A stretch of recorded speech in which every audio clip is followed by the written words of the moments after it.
Arabian mythology সেটা কোথা থেকে এবং কিভাবে গেল, সেটা আমাদের ভারতবর্ষ থেকে গেছে গ্রিকে, আর গ্রিক থেকে নিয়েছে আরব কান্ট্রি, আর কিছু নিয়েছে মিশর থেকে। তাহলে দেখা যাচ্ছে যে ভারতীয় মিথোলজি আর গ্রিক মিথোলজি আর মিশরি মিথোলজি তিনটেকে মিলিয়ে অ্যাডজাস্ট করে করেছে মানে আরবিয়ান মিথোলজি। এই আরবিয়ান মিথোলজির মধ্যে হাওয়া, আদম আদম আর হাওয়ার যে ঘটনাটা যেটা লিখেছে, রচনা করেছেন আর কি, সেখান থেকে বোঝা যায় যে আদম শব্দের অর্থ হচ্ছে শুক্র অর্থাৎ বীর্য, আর হাওয়া শব্দের অর্থ হচ্ছে রজ্জ অর্থাৎ ঋতুস্রাব,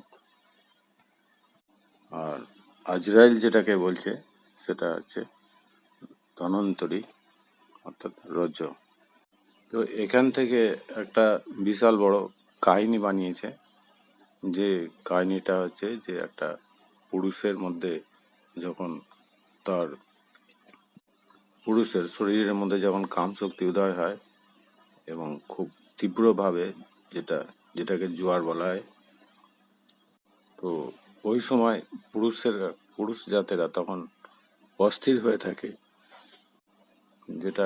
যে বীর্যপাতটা ঘটাবে কোথায় এবং কিভাবে। ওই সময় তখন দেখা যায় যে হাওয়াবর্তী নামক একটা স্ত্রী জাত, সেই স্ত্রী জাতের যে ধন্য থাকে, অর্থাৎ দন্ত নয় বয়ে ধন্য, অর্থাৎ যেটা ধনুকের আকার, অর্থাৎ লম্বা গোল আকার, সেই জায়গায় গিয়ে যখন যায় তখন সেই পুরুষ বীর্যপাত তার ঘটিয়ে ফেলে। সেটা কিভাবে, আর যে বীর্যপাত অ্যাকচুয়ালি ঘটায়, সেই ঘটানোর একটা ফেরেশতা আছে, সেই ফেরেশতাটার নাম হচ্ছে আজরাইল, অর্থাৎ ইনি হচ্ছেন ধন্বন্তরী, অর্থাৎ অত্যন্ত দক্ষ চিকিৎসক। তো এই চিকিৎসক তখন কি করে, ওদের পুরুষের বীর্যপাতটাকে ঘটিয়ে দেয়। তখন কি হয়, এই যে প্রেম রোগ যেটাকে বলা হয়, অর্থাৎ যেটাকে বলা হয় যৌন রোগের যে জোয়ার, সেই জোয়ারটা তখন, জোয়ারের যে একটা উত্তাপ থাকে শরীরের মধ্যে, সেই উত্তাপটাকে তখন সেই ডাক্তার মানে হরণ করে নেয়, উত্তাপকে, এই পুরুষের উত্তাপকে হরণ করে নেয় ওই ধন্যর মধ্যে, অর্থাৎ ধনুকাকৃতির মধ্যে গিয়ে। তো এইগুলো কাল্পনিক ঘটনা, কিন্তু এই কাল্পনিক ঘটনাগুলো কি এখন বর্তমানে যে মেথোলজি থেকে যেগুলো বার করেছে, সেইগুলো হচ্ছে বিভিন্ন রকমের ইসলামের যে সমস্ত কোরআন শরীফের যেটাকে ট্রান্সলেটর বলা হচ্ছে, অর্থাৎ ব্যাখ্যা, সেই ব্যাখ্যার মধ্যে এগুলো এসেছে। অ্যাকচুয়ালি কোরআনের মধ্যে এই ঘটনাগুলো দেখা যাচ্ছে, সেগুলো আজরাইল বলে কোনো নামই নেই, হাওয়া বলেও কোনো নাম নেই।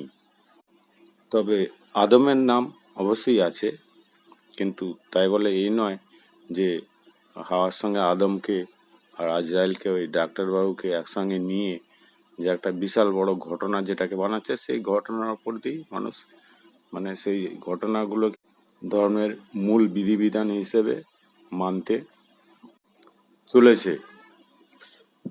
তো অ্যাকচুয়ালি এইগুলো ধর্মের মূল বিধিবিধান তো নয়, কোরআন যেটা বলছে সেটাকে মানতে হবে। কোরআন যে যে যে বিষয়গুলো বলছে, আদম অবশ্যই আছে, আদম হচ্ছে একজন মহাপুরুষ, সে হচ্ছে, তাকে মাটির সারাংশ থেকে তৈরি করা হয়েছে।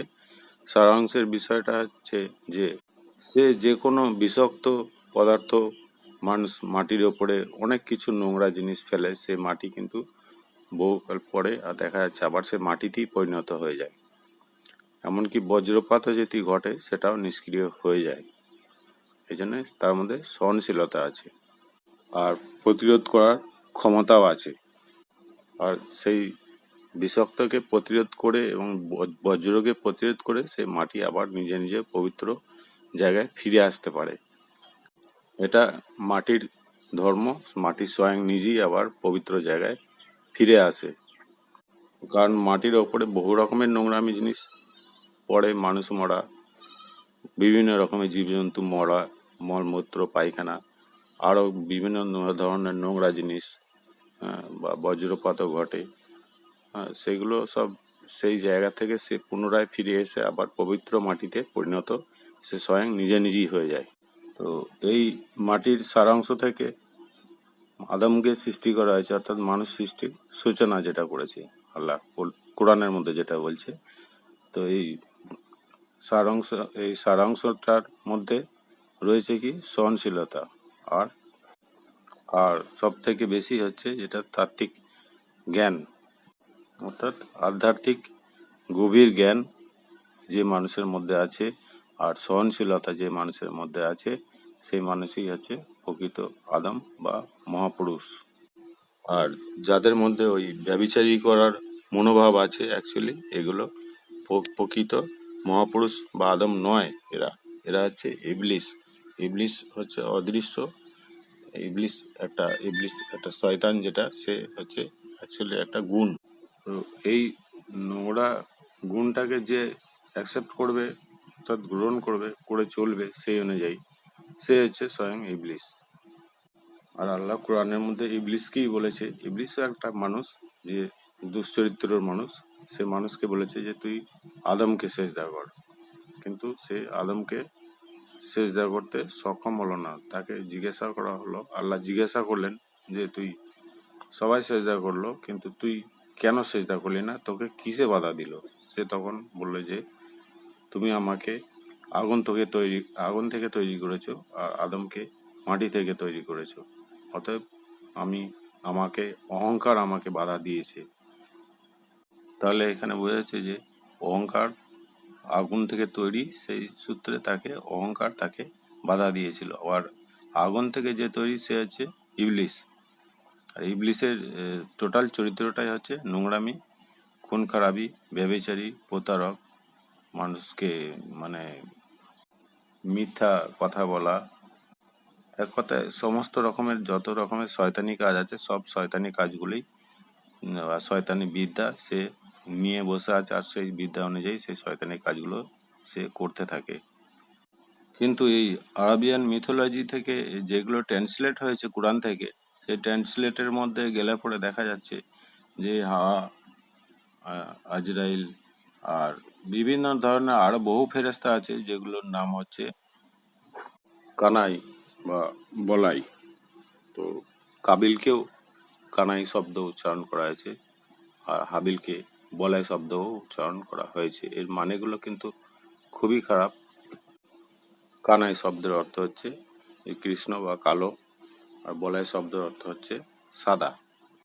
এই কানাই যেটা থাকে সেটা নারীর যোনির মধ্যে থাকে, সেটা হচ্ছে যেটা ঋতুস্রাব হয় ওটাকে কানাই বলা হয়, আর পুরুষের যে বীর্যপাত ঘটে সেটাকে বলাই বলা হয়। তো এরা এই দুজনাই মিলে দুজনে সম্মিলিত হয়ে মানুষকে সৃষ্টি করে, আর ওই আজরাইল বীর্যপাত ঘটিয়ে মানুষকে সৃষ্টি করে। কিন্তু এদেরও তো একটা স্রষ্টা আছে, সেটা হচ্ছে ঈশ্বর।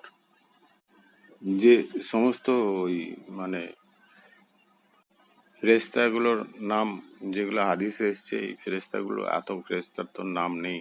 যেমন মিকাইলের কথা আমি বলছি, যে মিকাইলের যে চরিত্র সেটা হচ্ছে সে মানে অ্যারাবিয়ান ম্যাথোলজি দৃষ্টান্ত যদি বোঝানো হয়, তাহলে মিকাইল হচ্ছে বৃষ্টি বর্ষণ করেন। মিকাইলের কাজ হচ্ছে বৃষ্টি বর্ষণ করা। তাহলে এখান থেকে বোঝা যাচ্ছে যে মিকাইলকে যে দেশে জন্ম দিয়েছে, বা তার নামটাকে যেখানে জন্ম দিয়েছে, যেখান থেকে মিকাইলকে আমরা পেলাম, সেই জায়গাটা হচ্ছে মরু দেশ, অর্থাৎ বালির দেশ। তো সেই বালির দেশে মরুভূমি, সেখানে তো বৃষ্টিপাত মিকাইল তো ঘটায় না। তাহলে বৃষ্টিপাতটা কোথায় ঘটে? সেটা তো আমাদের এই পশ্চিমবাংলার মধ্যে প্রচুর পরিমাণে বৃষ্টিপাত হয় বর্ষায়, বা বর্ষা ছাড়া অন্য সময়ও হয়। আর মাটির নিচে বৃষ্টিপাত হওয়ার জন্য মাটির নিচে লেয়ারের মধ্যেও অনেক জল থাকে, কিন্তু আরবের মাটির নিচে যদি সেখানে পাইপ লাগানো হয় তো দেখা যাবে জলের বদলে তেল বেরিয়ে আসছে। এবার যদি বৃষ্টিপাত হয় তাহলে তো লেয়ারটা, মানে নিচেকার লেয়ারটা উপর দিকে উঠে আসবে, অর্থাৎ জলের যে প্রেসার, সে জলের প্রেসারটা আকাশ থেকে বৃষ্টি হলে তাহলে সে উপর দিকে উঠে আসবে। আর যদি প্রেসার না থাকে তাহলে অতটাই নিচে চলে যাবে যেখানে তেল পেয়ে যাবে। তো এই ধর্মীয় কালচার যেগুলো, আধ্যাত্মিক কালচার যেগুলোকে মানে বিকৃত কালচার যেটা বলা হয়, তো এই বিকৃত কালচারের মধ্যে সব সমাজের, বিশেষ করে আমাদের এই মুসলমান সমাজের যারা মানে একদম গভীরের মধ্যে রয়েছে, অর্থাৎ যেটাকে বলা হচ্ছে যে মিনহাজ, মিনহাজ শব্দ একটা আছে, যেটা হচ্ছে যে মারেফত, মারেফত জ্ঞানের যারা অধিকারী, তারা কিন্তু এইগুলোকে অনুসরণ করে চলে, যেগুলো হচ্ছে কোরআনের বিকৃত ট্রান্সলেট, অর্থাৎ যেগুলো বিকৃত ট্রান্সলেটারের মধ্যে যে সমস্ত বাণীগুলো লেখা আছে আর তার মানেগুলো, ভাবার্থগুলো, এইগুলোকে তারা মেনে চলে। আর কোরআন থেকে যদি অ্যাকচুয়ালি কোরআনের মানে ভাবার্থ মানে আর ভাব সম্প্রসারণ ঠিকভাবে যদি বুঝে, তার গভীরে জ্ঞানের অন্তগভীরে যদি প্রবেশ করে যদি সেইগুলোকে বুঝে অনুধাবন করে চলে, তাহলে কিন্তু এরকম এই ভুলগুলো বিকৃত হয় না। কমসে কম সে সোজা লাইনে, সোজা পথে, অ্যাকচুয়ালি ঈশ্বর প্রদত্ত পথে সে চলতে সক্ষম হবে। আর তা যদি না হয়, ওই লাওয়াল হাদিসগুলোকে যদি অনুসরণ করে, তাহলে ঈশ্বর প্রদত্ত মানে গ্রন্থকে ফলো করে চলার জায়গায় ইবলিশ প্রদত্ত গ্রন্থকে ফলো করে চলা হবে। এছাড়াও বহু বৃত্তান্ত, বহু কিছু হাদিস, বহু ফেরেশতা, বহু নবীর নাম, যেগুলো আমাদের ইন্ডিয়ান মেথোলজি থেকে, গ্রিক থেকে বা মিশর থেকে যেগুলো গেছে, তাদের ঘটনাগুলো, সমস্ত ঘটনাগুলো যদি আপনাকে খুলে বলা হয় তাহলে এর একটা ভিডিও অনেক বড় হয়ে যাবে। এই জন্য আমি সংক্ষেপে কয়েকটা বিষয় নিয়ে আমি আলোচনা করলাম, মানে মেন যেটা মূল বিষয়টাকে নিয়ে। সেটাকে নিয়ে আলোচনা করলে কি হবে, আপনাদের জ্ঞান চোখটা আশা করি অনেকটাই খুলে যাবে। আর আমার কথা যদি ভুল হয় তাহলে আপনারা রিসার্চ করে দেখতে পারেন যে আমি কথাগুলো মিথ্যা বলছি না সত্য বলছি। এর পরের ভিডিওতে ইলিন সিজিন, যেখানে কবরস্থ করা হয় প্রাকৃতিকভাবে অর্থাৎ কুদরতিভাবে, সেখানে ইলিন সিজিনে কোন প্রকৃতির মানুষ কতদিন থাকে, তারপরে সেখান থেকে আবার পৃথিবীতে আসে কোন প্রাণীর রূপ ধারণ করে, এগুলোর বিষয় নিয়ে আমি ইনশাল্লাহ আলোচনা করব। যদি এটাকে মন দিয়ে শোনেন এবং লাইক করেন আর এটাকে সাবস্ক্রাইব করে রাখেন তাহলে অবশ্যই আমি বলবো, আর যদি তা না হয় তাহলে আমি কিন্তু থেমে যেতে বাধ্য হব। যদি ভাবেন যে আমিও এরকম পীরের দলের মধ্যে যে গেঁজা খেয়ে আমি উল্টোপাল্টা বকছি, তাহলে এগুলো শোনার দরকার নেই। আমার বলার উদ্দেশ্য হচ্ছে যে এই মেথোলজিগুলো, এগুলোকে স্মরণ করা। কোরআন হচ্ছে জ্ঞানী লোকেদের জন্য, যারা জ্ঞানের সুগভীর, তারা এখান থেকে জ্ঞান সংগ্রহ করবে, সেইগুলোকে ভাব সম্প্রসারণ করবে, ব্যাখ্যা, আল্লাহর কোন উদ্দেশ্যে বলতে চেয়েছে, তার ভাষাটা কি। যেমন হচ্ছে যে পৃথিবী 6 দিনে পৃথিবী সৃষ্টি করেছে, আকাশমণ্ডলী আর পৃথিবী। তো এখানে একটা জিনিস বোঝার আছে, যখন পৃথিবী আর আকাশমণ্ডলী একসঙ্গে মিশেছিল তখন আল্লাহর, অর্থাৎ ঈশ্বরের আরশটা ছিল জলের মধ্যে, অর্থাৎ পানির মধ্যে ছিল। তো সেই পানির মধ্যে যখন একসঙ্গে মিশেছিল, আকাশমণ্ডলী আর পৃথিবী যখন পানির মধ্যে মিশেছিল, একসঙ্গে যখন ছিল, তখন যখন মিশেছিল তখন পানিই ছিল না অ্যাকচুয়ালি। পানি যখন এলো তখন পানির মধ্যে তার মানে আল্লাহর আরশটা পানির মধ্যে ছিল। আর যখন সৃষ্টি করেছিল, সেই সৃষ্টি করার সময় তখন তো আকাশমণ্ডলী আর পৃথিবী আলাদা আলাদাভাবে ছিল না। তো আল্লাহ কোরআনের মধ্যে যেগুলো বলছে, চন্দ্র, সূর্য, নক্ষত্র, গ্রহ, এগুলো দিক নির্ণয় করার জন্য শুধু নয়, দিনক্ষণ, টাইম, সপ্তাহ, বছর, এগুলো বিভিন্ন রকমের সময় নির্ধারণ করার জন্য তোমাদের কাছে তৈরি করেছি। তাহলে তৈরি করার আগে তাহলে দিনক্ষণটা 3 দিন, 4 দিন, 5 দিন, 6 দিন এগুলো এলো কোথা থেকে? এই যে 6 দিনের সৃষ্টি করেছে, যে 6 দিনটা পেলো কোথা থেকে? তখন তো মিশেছিল একসঙ্গে। আকাশমণ্ডলী তৈরি হবে, গ্রহ নক্ষত্র তাই তৈরি হবে, তারপরে তো দিনের বিষয়টা আসবে, যে দিন কিভাবে 24 ঘন্টায়, 12 ঘন্টায় একদিন হচ্ছে, 12 ঘন্টায় এক রাত হচ্ছে, 7 দিনে এক সপ্তাহ, 30 দিনে এক মাস, 365 দিনে এক বছর, 2 মাসে একটা ঋতু। তো এগুলো সব পেলো কোথা থেকে? তখন তো দিন তো ছিলই না। এর বিষয়ে অন্তর্গভীরে ঢুকতে গেলে অনেক কিছু জানার বিষয় আছে, সেগুলো এখানে আমার ভিডিওগুলোকে ফলো করলে আমি ইনশাল্লাহ সবাইকে বুঝিয়ে দিতে পারবো। আল্লাহ আল্লাহ যদি রাজি থাকে তাহলে ইনশাল্লাহ অবশ্যই আমি বুঝিয়ে দিতে পারবো। আর এইগুলোকে শুধু শুনে নোট করে রেখে দিন, আপনাদের অস্ত্র হিসেবে কাজে লাগতে পারে পরে ভবিষ্যতে। আর ফোন করে কেউ কোনো সময় জিজ্ঞেস করতে চেষ্টা করবেন না যে এটা বুঝতে পারলাম না, ফোন ফরাম করে ফোন লাগিয়ে দিয়ে জিজ্ঞেস করলো, এভাবে জিজ্ঞেস করে বিরক্ত করবেন না। এটা আমি সবাইকে অনুরোধ করছি। কারণ কোরআন হচ্ছে জ্ঞানীদের জন্য, জ্ঞান সঞ্চয় করতে হবে, আর জ্ঞান ধীরে ধীরে সঞ্চয় হবে, তাড়াহুড়ো করার জন্য নয়। এটাও কোরআনের মধ্যে আগে ভিডিওতে বলেছি যে শিক্ষা নেওয়ার জন্য তাড়াহুড়ো করো না। কোরআন শিক্ষা নেওয়ার জন্য তাড়াহুড়ো করো না, ধীরে ধীরে আস্তে আস্তে বুঝবে। ধরম করে ফোন লাগিয়ে দিয়ে তাড়াতাড়ি শিখে নেবো, এরকম চিন্তা ভাবনা মনের মধ্যে রাখাটা ভুল। কারণ কোরআন হচ্ছে একটা ঐশী গ্রন্থ।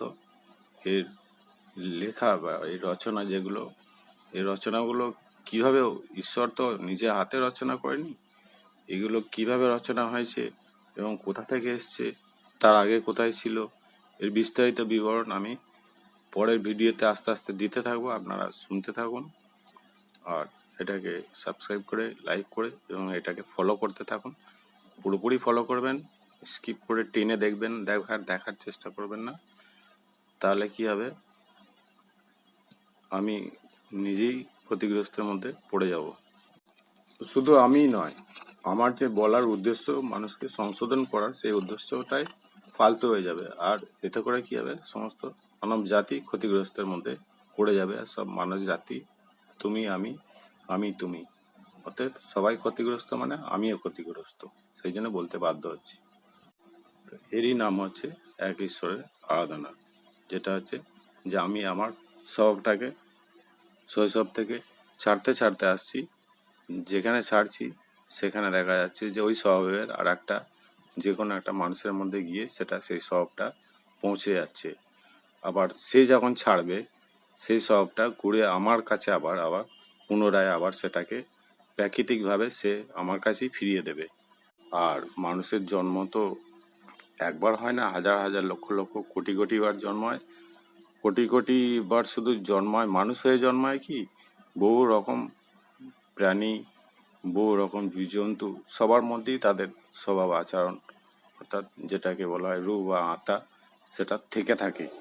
অর্থাৎ সবাইকে মিলেই হচ্ছে আমি, যেই বলুক সেটা, সে তার মধ্যে সে নিজে আমি, সে আমিকে খুঁজে পাবে না কেউ কোনদিন। আমিটা কে, যে বলছে সে মুখটাও আমি নয়, আর যে মনটা বলছে সেও আমি নয়, আর যে বুদ্ধি থেকে বলছে সেটাও আমি নয়, আর তার শরীরটাও আমি নয়, কারণ সেগুলো মাটির সঙ্গে একদিন মিশে যাবে।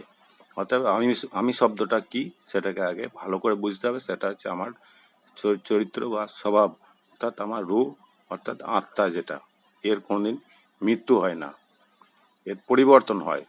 এবার সেই পরিবর্তনটা কীভাবে হয়, নিজের কর্ম দ্বারা প্রাকৃতিককে দিয়ে নিজেই পরিবর্তন করিয়ে নেয়। অর্থাৎ আল্লাহর যেটা কুদরত, সেই কুদরতকে দিয়ে সে নিজের কর্ম দ্বারা নিজের স্বভাবকে, নিজের আত্মাকে, নিজের রূহকে পরিবর্তন করে নেয়। আর স্বভাব, রূহ, আত্মা যখন পরিবর্তন হয়, তার সঙ্গে সঙ্গে শরীরের গঠনগুলো পরিবর্তন হয়ে যায়। তার সমস্ত রকমের খাওয়ার একটা সিস্টেম, সব জন্তুর খাবার আলাদা আলাদা। যেমন পানকৌড়ি যেটা খায়, বকে যেটা খায়, সেটা অন্যান্য পাখিরা খায় না। বাঘ সিংহ যেটা খায়, অন্যান্য শাকাহারী যারা হাতি, গন্ডার, মোষ, এরা এই জিনিসগুলো খায় না। আর মাছ যে জায়গায় থাকে, মানুষ সেই জায়গায় থাকে না। পাখি যে জায়গায় থাকে, মানুষ সেই জায়গায় থাকে না। শিয়াল যে জায়গায় থাকে, মানুষ সে জায়গায় থাকে না। তো এইগুলো বিভিন্ন ধরনের স্বভাব অনুযায়ী, আত্মা অনুযায়ী তাদের গঠন শুধু নয়, থাকার জায়গা, খাওয়ার জায়গা সবগুলোই চেঞ্জ হয়ে যায়। সেটা কি, সে তার নিজের কর্ম অনুযায়ী। কিন্তু এই প্রাণবায়ু বের হয়ে যাওয়ার পরে, শরীর থেকে বার হয়ে যাওয়ার পরেই যে শেষ হয়ে গেল, এটা ভুল ধারণা, একান্তই ভুল ধারণা। প্রাণবায়ু বের হয়ে যাওয়ার পর থেকে তারপরেই তার শুরু হয়ে যায় অনন্তকালের জীবন। যদি খুবই বেশি পাপ করে ফেলে, অর্থাৎ সে যে বিশ্বাসঘাতকতা, যেটাকে বলে মুশরিক, মুনাফেক যেটাকে বলা হয়, মুনাফেকের কাজ করে, যদি সে মুনাফেকের কাজ করলে, অর্থাৎ বিশ্বাসঘাতকতা জেনে শুনে যদি কেউ বিশ্বাসঘাতকতা করে, সে অনন্তকাল সে নরকের মধ্যেই, অর্থাৎ সে জন্তুর মধ্যেই থেকে যাবে। আর যদি ভালো কাজ করে, সে তাহলে আবার ঘুরে মানুষের মধ্যেই আসবে। আর যদি কোরআন জ্ঞান যদি অর্জন করে, সে তাহলে জ্ঞানী মানুষের মধ্যে থেকে যাবে এবং অনন্তকাল সুখ শান্তির জায়গায় থেকে যাবে, বুদ্ধিমান হবে, সুন্দর হবে, আর সুখ এবং শান্তি সবগুলি সে ফিরে পাবে, বারবার পেতেই থাকবে, অনন্তকাল পেতে থাকবে। তো মানুষকে সৃষ্টি করেছেন ঈশ্বর। ঈশ্বরের যে প্রাকৃতিক অনুযায়ী, অর্থাৎ ঈশ্বরের কুদরত অনুযায়ী। তো প্রাকৃতিক হচ্ছে যে প্রকৃত প্রাকৃতিক একটা ঈশ্বরের প্রকৃত প্রাকৃতিক অনুযায়ী যে সৃষ্টি করেছে, সে প্রকৃত ঈশ্বর হচ্ছে একটা প্রাকৃতিক, অন্য কিছু নয়। তো ঈশ্বরের প্রকৃত অনুযায়ী মানুষকে সৃষ্টি করা হয়েছে। ঈশ্বরের প্রকৃত অর্থাৎ প্রাকৃতিকের প্রকৃত, এটা বুঝতে হবে। যেমন জ্ঞান, যেমন জ্ঞানীর জ্ঞান, যে যে শ্রেণী বহু রকমের আছে মানুষ। আমাদের এই পৃথিবীতে চোর আছে, ডাকাত আছে, গুন্ডা আছে, ব্যভিচারী আছে, বহু রকমের ভালো মানুষ, সত্যবাদী আছে, মিথ্যাবাদী আছে। এগুলো তো গুণ। তো এই গুণগুলো যে অর্জন করবে, তারাই হচ্ছে মানে সেই প্রকৃতির মানুষ। তো মানুষকে সৃষ্টি করা হয়েছে ঈশ্বরের, অর্থাৎ আল্লাহর প্রকৃত অনুযায়ী। তার মানে এখানে বোঝা যাচ্ছে যে প্রকৃত হচ্ছে প্রাকৃতিকের প্রকৃত অনুযায়ী। আর এই প্রাকৃতিক একদমই পুরোপুরি সত্য, 100%। বাকি সব মিথ্যা, যেগুলো মানুষের মন গড়া, সে যারা প্রবৃত্তি অনুসরণ করে চলে, এগুলো একদম ডাহা মিথ্যা। আল্লাহ কোরআনের মধ্যে বলছে যে আমি সবাইকে তোমাদের একত্রিত করেছি, পূর্বের বংশে যারা ছিল তাদেরকে, এবং এটাই হচ্ছে বিচার দিবস। আর সবাইকে একত্রিত করেছি, সব অর্থাৎ পূর্বের যে ব্লাডের মধ্যে যে স্বভাবগুলো ছিল, জাতগুলো ছিল, সেই জাতগুলোকে মানে যে বর্তমান মানুষ হয়ে জন্ম এসছে তার মধ্যে একত্রিত করেছে। আর সে যে নিজের জাতকে আল্লাহ বলছে, যদি না নিজে পরিবর্তন করে, আমি পরিবর্তন করব না কোনোদিনই। আর মানুষ হচ্ছে সৃষ্টি জগতের উৎকৃষ্ট। বাকি যা কিছু সৃষ্টি হয়েছে, এই উৎকৃষ্ট দ্বারাই সৃষ্টি হয়েছে। আর প্রাকৃতিকের মধ্যে যা কিছু ঘটছে, এই উৎকৃষ্ট দ্বারাই ঘটছে। অর্থাৎ প্রাকৃতিকের স্টিয়ারিংটা মানুষের হাতে আছে। তাহলে মানুষ যদি ভালো চায়, ভালো রাস্তায় চলে, ঈশ্বরের মানে যে উপদেশ, যে আদেশগুলো যেগুলো দিয়েছে সে অনুযায়ী চলে, তাহলে প্রাকৃতিকভাবে সে সুখ শান্তি সবটাই ভোগ করতে পারবে। আর যদি তা না করে, তাহলে সে প্রাকৃতিকভাবে দুঃখ কষ্ট ভোগ করতেই থাকবে, নরকে থাকবে সে। আর প্রাকৃতিকের কোনো পরিবর্তন নেই। যে সিস্টেম প্রাকৃতিক সৃষ্টি করেছে, অর্থাৎ প্রাকৃতিককে মানব দ্বারা যে প্রাকৃতিক সৃষ্টি হয়ে আছে, তার কোনো পরিবর্তন হবে না। অতএব সাবধান থাকতে হবে নিজেকে, যে প্রাকৃতিক সে আপন গতিতে প্রতিশোধ নেবেই একদম।